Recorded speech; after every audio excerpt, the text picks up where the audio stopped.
why did you become an artist in the first place? And was this something you wanted to be in your adolescence growing up? Well, it didn't occur to me to become an artist until a bit later in life, because when I was at school it wasn't offered as a serious subject at my school.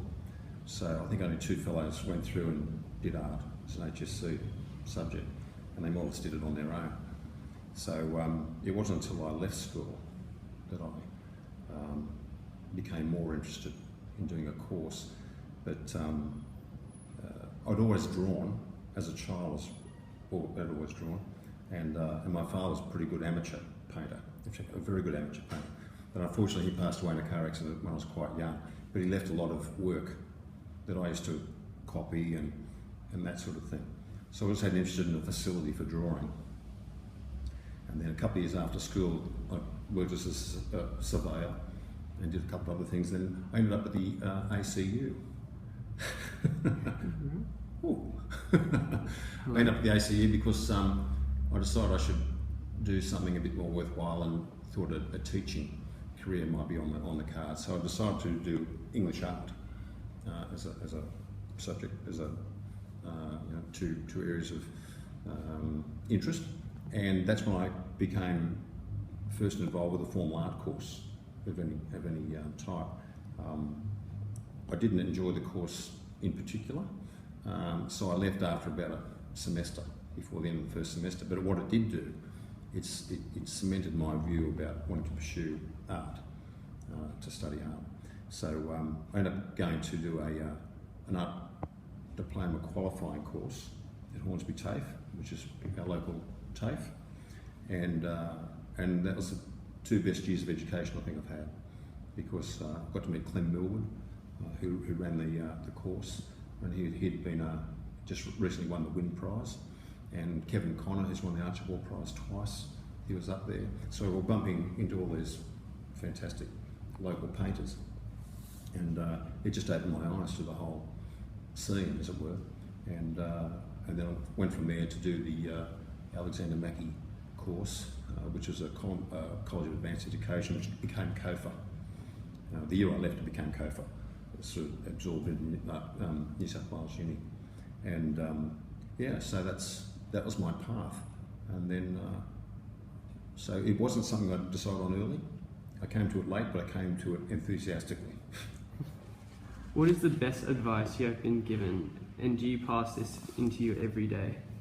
I don't recall being given a particular piece of advice personally, but there are two comments over the years I've heard that have stuck with me, which I think are good advice.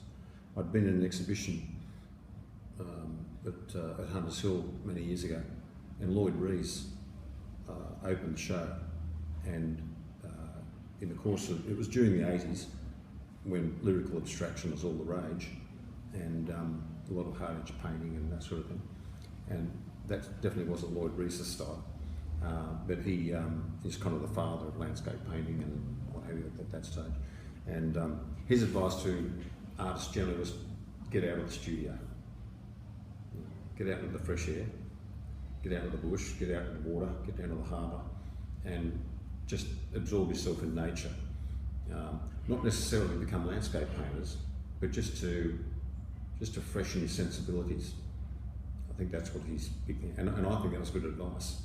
It's almost like if you're getting a bit stressed, going around the block, or do something to revitalise yourself.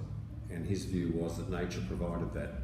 So at a time when everybody was doing studio paintings, big paintings with lots of masking tape, he said that nice paintings, but get out of the studio a bit. So, and that's always stuck in my mind, and I find that really replenishes me. And the other bit of advice, which I'll pass on, but it was a comment made by Judy Kassab, who's also an older painter who died just recently. She was a post-war migrant as a young woman, came to Sydney, but a wonderful painter and a wonderful person. But I can remember her saying in a documentary about herself, that she always made sure, regardless of what was going on, she always made sure she got 4 hours in the studio a day, or in the evening, in any 24-hour period. She always sort of had this thing about, got to do a minimum of 4 hours. Now that seemed like a heck of a lot to me if you're a busy person doing other things and trying to make ends meet and do your art, what have you. But what I took from it was that it's important each day to do something related to your art. Yeah, if just take time, because with work and sustaining your habit, whichever way you do it, you still need to make time to put an effort in to your artwork.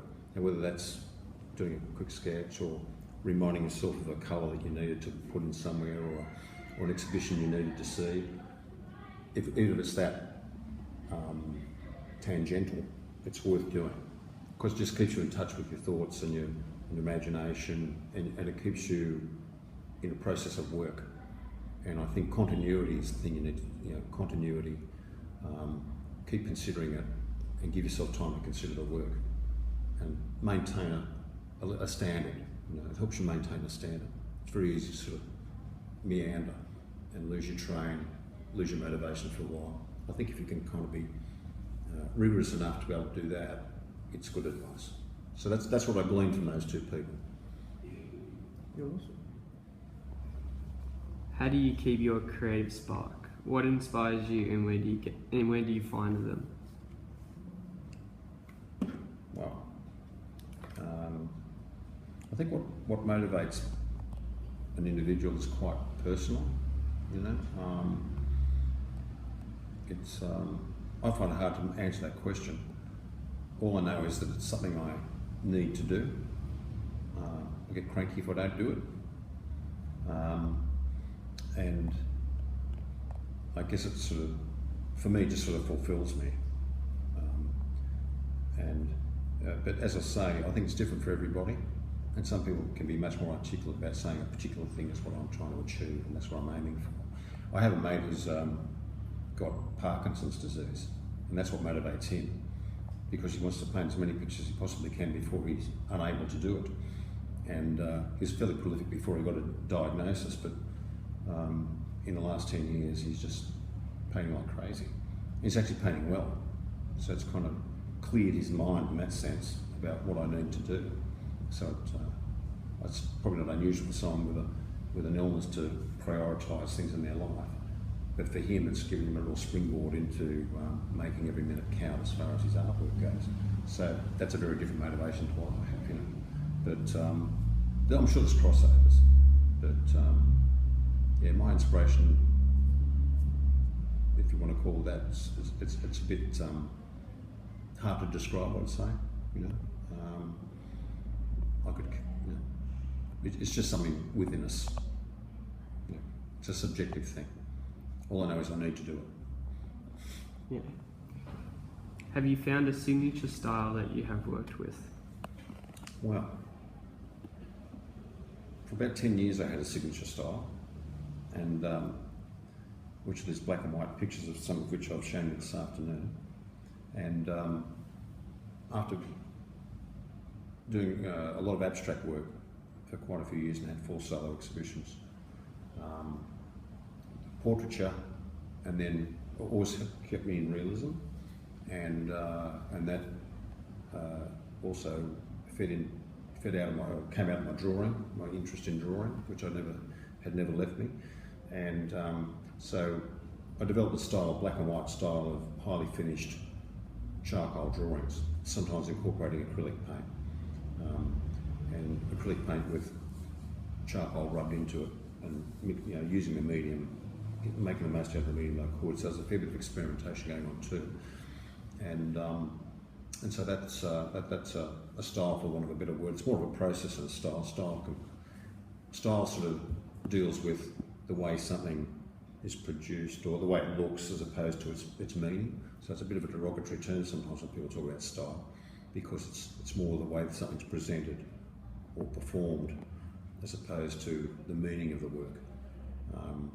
So I've always tried to maintain a certain integrity in the work, but in this particular style, the black and white pictures often made, which also include the still life as subject, and a lot of portraits, are based pretty much on a single light source. So it had strong shadows to play with in the composition, and they had a theatrical look about them, and so that was, the work looked like that for quite a long time. I'm still working like that from time to time.